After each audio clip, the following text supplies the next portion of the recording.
Baik, bismillahirrahmanirrahim. Assalamualaikum warahmatullahi wabarakatuh. Perkenalkan, nama saya Aulia Kaputri, akhiran NIM 041 dari kelas PIAUD A. Baik, di sini saya akan menjelaskan apa sih model pelayanan pendidikan anak berkebutuhan khusus itu.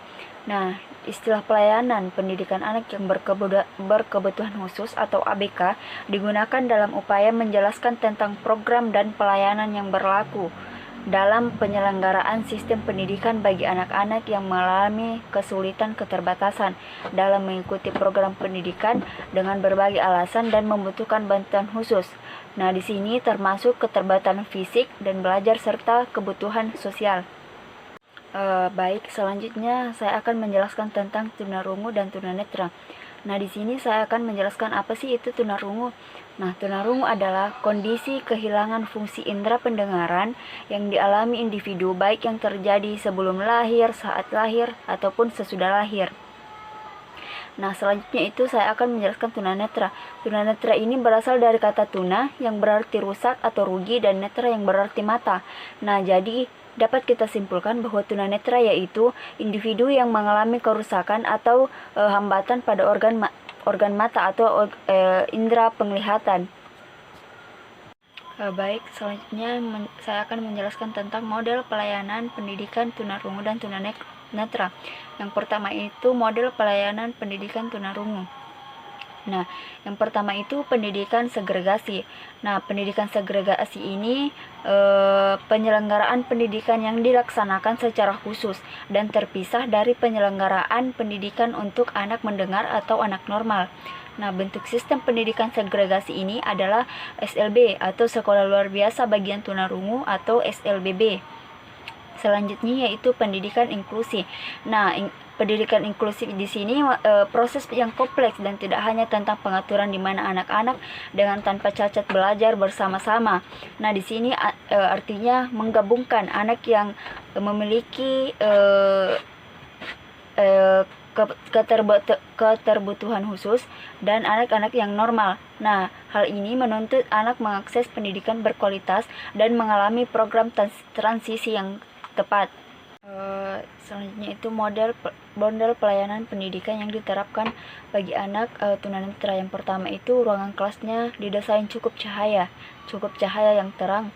Yang kedua itu lingkungan sekolah terutama area berjalannya dilengkapi dengan besi pegangan yang dipasang sepanjang dinding untuk membantu memandu peserta didik dalam berjalan. Yang ketiga yaitu menempatkan peserta didik duduk di bagian paling depan. Dan di sini dikhususkan untuk anak yang minus. Yang keempat itu mendesain alat peraga dengan warna-warna yang kontras. Yang kelima yaitu tulisan di papan tulis hendaknya ditulis cukup besar dan menggunakan tulisan yang mudah untuk dibaca oleh peserta didik. Yang keenam itu menyesuaikan beberapa aspek pembelajaran dan penilaian dengan kebutuhan peserta didik. Dan yang terakhir yaitu menyediakan guru pendamping khusus bagi yang membutuhkan pendamping intensif. Baik, di sini saya akan menjelaskan tentang ADHD, ASD, dan tunalaras. Nah, yang pertama itu model pelayanan dan pendidikan anak ADHD. Nah, di sini ADHD yang biasa disebut dengan Attention Deficit Hyperactivity Disorder merupakan gangguan perilaku yang ditandai dengan adanya gangguan pemusatan perhatian, pembicaraan yang lepas kontrol, dan perilaku yang hiperaktif. Nah, di sini gejala utama anak ADHD adalah tidak mampu berkonsentrasi dalam waktu yang lama. Artinya anak ADHD ini mudah teralihkan dan tidak bisa diam. Artinya dia hiperaktif. Nah, keadaan tersebut mengakibatkan berbagai kesulitan belajar, kesulitan berperilaku, dan kesulitan dalam bersosialisasi. Nah, pelayanan khusus yang diberikan sekolah inklusif bagi anak ADHD yaitu yang diantaranya itu merancang kurikulum khas yang sesuai dengan karakteristik anak didik dengan ADHD, serta adanya guru pendamping di dalam kelas yang membantu guru utama menyampaikan materi pembelajaran di dalam kelas. Pelayanan yang paling utama yang harus diperhatikan adalah pelayanan berupa terapi yang bisa membantu mengembangkan potensi dari segala hambatan yang dihadapi anak melalui penerapan pendidikan inklusif yang diterapkannya itu dengan model inklusif penuh atau full inclusion. Artinya model ini mengikut sertakan anak berkebutuhan khusus untuk menerima dan mendapatkan pelajaran individu dalam kelas reguler. Jadi anak ADHD ini mengikuti pembelajaran bersama dengan anak-anak didik yang lainnya. Nah, pembelajaran fasilitas yang diterima oleh anak ADHD sama dengan anak-anak didik lain, anak-anak yang normal. Nah, dalam proses pembelajarannya, anak ADHD ini mendapatkan pengarahan bimbingan lebih. Artinya dia dibimbing lebih dibanding dengan anak-anak yang lain, karena anak ADHD ini mengalami kesulitan dalam konsentrasi menerima keterangan dari gurunya atau pendidiknya. Selanjutnya yaitu model pelayanan dan pendidikan anak ASD. Nah, ASD ini atau autisme di spectrum disorder. Artinya sesuatu gangguan kejiwaan pada seseorang yang muncul pada usia dini yang ditandai dengan ketidakberkembangnya kemampuan komunikasi sosial dan interaksi sosial, serta diiringi dengan adanya gejala perilaku restricted atau gangguan minat dan perilaku repetitif, perilaku berulang-ulang. Nah, gangguan pervasif atau dapat disebut ASD atau Autism Spectrum Disorder merupakan gangguan atau ketidaknormalan pada seseorang yang ditandai dengan tidak berkembangnya kemampuan sosial dan komunikasi yang diiringi dengan perilaku repetitif dan restricted atau gangguan minat. Dalam memberikan penanganan anak dengan ASD, memerlukan berbagai layanan dan kerjasama dari beberapa pihak, yaitu orang tua, guru, dan terapis. Layanan diperlukan yaitu yang pertama, terapi sensori integrasi diperlukan untuk penanganan gangguan sensori integrasi.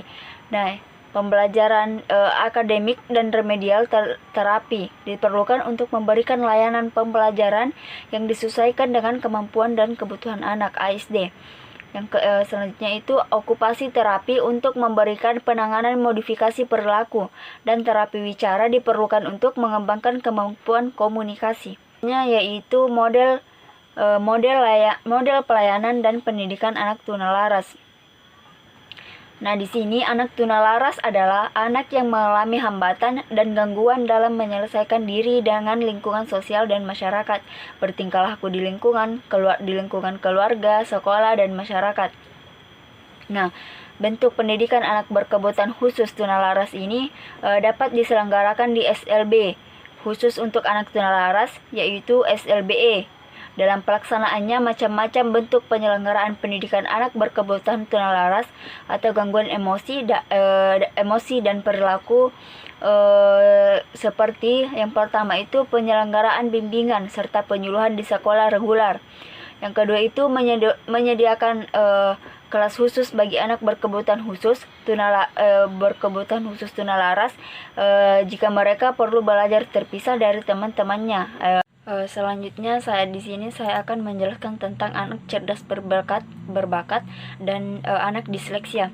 Nah, di sini anak cerdas berbakat yaitu anak yang memiliki taraf intelijensi yang sangat tinggi serta memiliki tingkat kreativitas yang tinggi.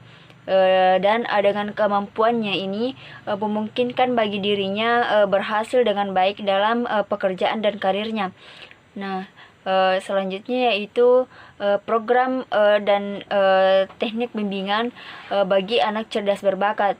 Yang program anak cerdas berbakat yaitu yang pertama pengayaan. Nah, pengayaan di sini artinya menyediakan kesempatan serta fasilitas belajar tambahan yang bersifat vertikal dan horizontal setelah siswa menyelesaikan semua tugas yang diberikan untuk siswa yang bersangkutan. Baik yang kedua yaitu percepatan. Artinya bentuk seperti ini masuk kelas lebih awal, naik kelas sebelum waktunya, dan mempercepat pelajaran. Yang ketiga itu pengelompokan khusus. Nah, pengelompokan khusus ini dilakukan secara penuh atau sebagian.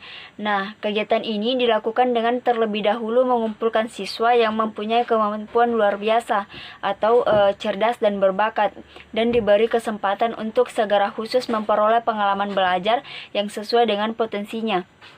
Nah, Pelaksananya ini dapat diselenggarakan seminggu sekali atau tiap hari dalam satu semester penuh. Selanjutnya yaitu teknik bimbingan bagi siswa cerdas dan berbakat.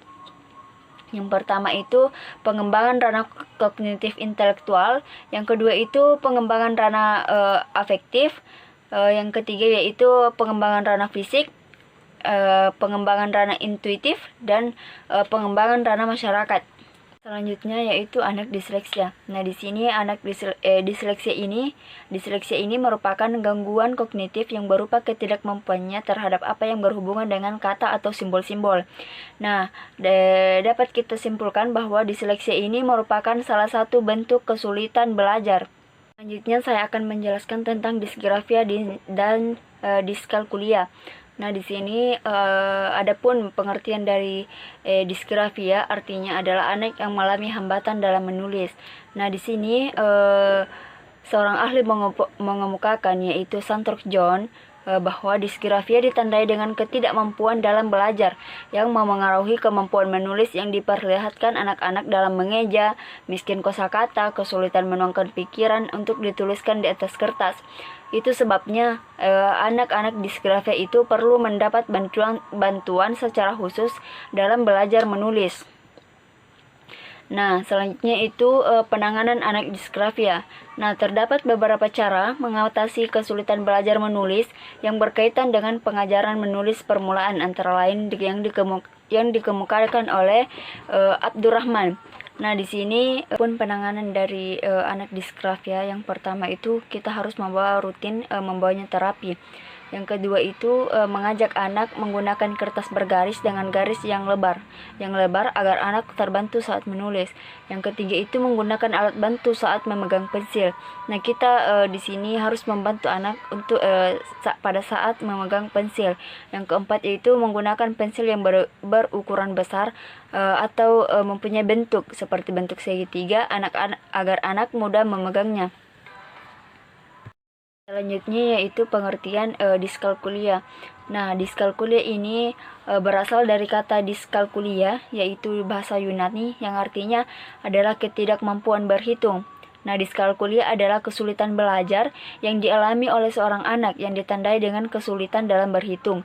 Pada proses pembelajaran, siswa yang mengalami kesulitan belajar akan tampak karena dirinya itu tidak mampu memahami konsep-konsep hitung atau mengenali simbol-simbol aritmatika atau matematika seperti tambah, kurang, bagi, kali, dan akar-akar. Selanjutnya yaitu penanganan diskalkulia, anak diskalkulia. Nah, ada beberapa hal yang dapat dilakukan untuk menangani diskalkulia. Antara lain yang pertama itu gunakan gambar, grafik, atau kata-kata untuk membantu pemahaman anak. Misalnya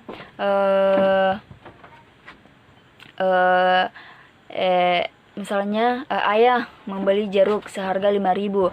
Nah, kita di sini harus menggambarkan buah jeruk dan uang kertas itu senilai 5.000. Nah, hubungkan konsep matematika dengan kehidupan sehari-hari. Mungkin itu saja. Assalamualaikum warahmatullahi wabarakatuh.